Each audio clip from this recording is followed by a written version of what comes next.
לעשות את הלק הזה. אנחנו נצטרך צהוב, צבע צהוב, ירוק, שחור, ורוד, תכלת, לבן וסגול. המספרים שלהם יופיעו בסרטון למטה, הנה ממש כאן. אז אנחנו נצטרך מנקד, הנה, וכזה דבר שאני בדרך כלל מתעסקת איתו, כי אין לי ציפורניים ארוכות. אוקיי, צבעתי את הציפורן בצבע לבן של ביוטי קר. עכשיו אני עוברת לצבע השחור.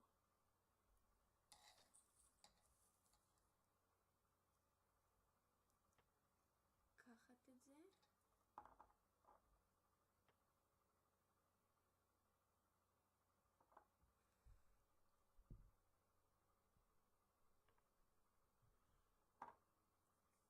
הנה אני אפילו אוריד את המצלמה בשבילכם, שמה נקודה,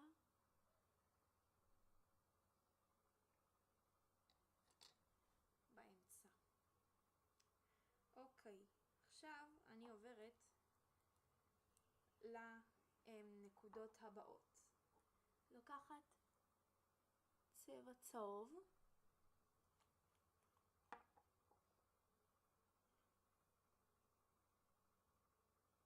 לקחת צבע ועושה מסביב לנקודה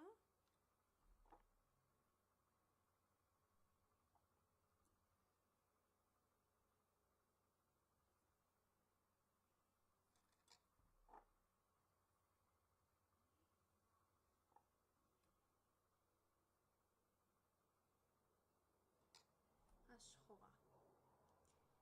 אוקיי, עכשיו אנחנו נעבור לצבע הבא, שזה בעצם הצבע הירוק שלנו. מציעים,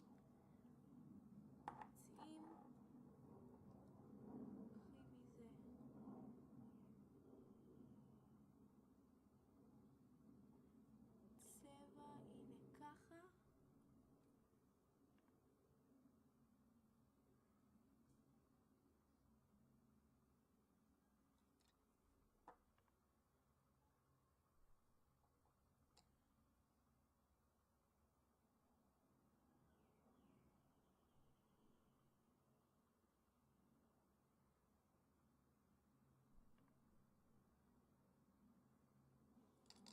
ככה,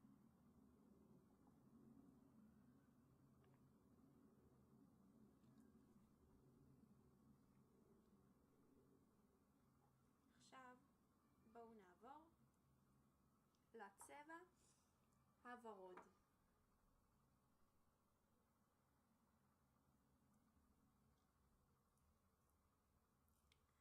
פותחים ועושים את אותו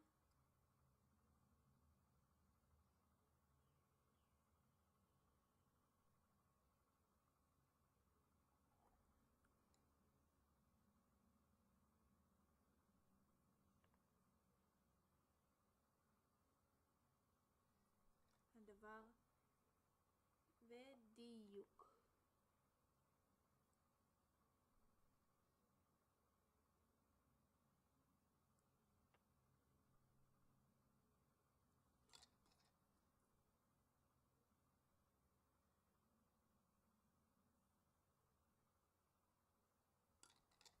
הנה, אם יצא לכם קצת עקום, לא נורא, זה כל היופי בזה, כי בדרך כלל נקודות זה לא דבר מושלם.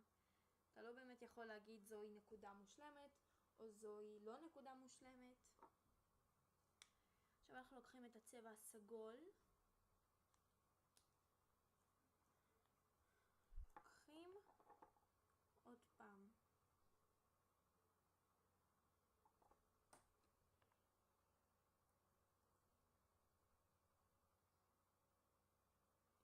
עכשיו תיזהרו לא להחליק עם המנקד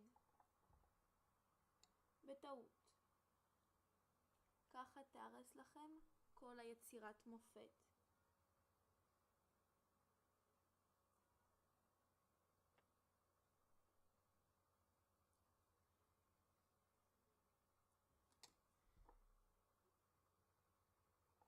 ואם כל הנקודות לא יוצאות לכם אותו דבר, זה ממש, אבל ממש לא סוף העולם. נגיד אם הן יוצאות עקומות, כמו שלי, אז זה לא סוף העולם בכלל. אני דווקא חושבת שזה הרבה יותר חמוד אם זה כזה משולב. ולצבע האחרון חביב, הצבע הכחול מביוטיקר.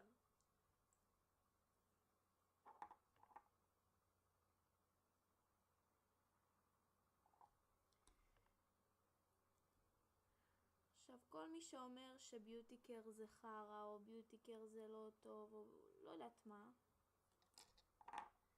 אז יש דברים שנגיד ביוטיקר הוא פחות טוב בהם, כמו באמת, אני בדרך כלל לא מורחת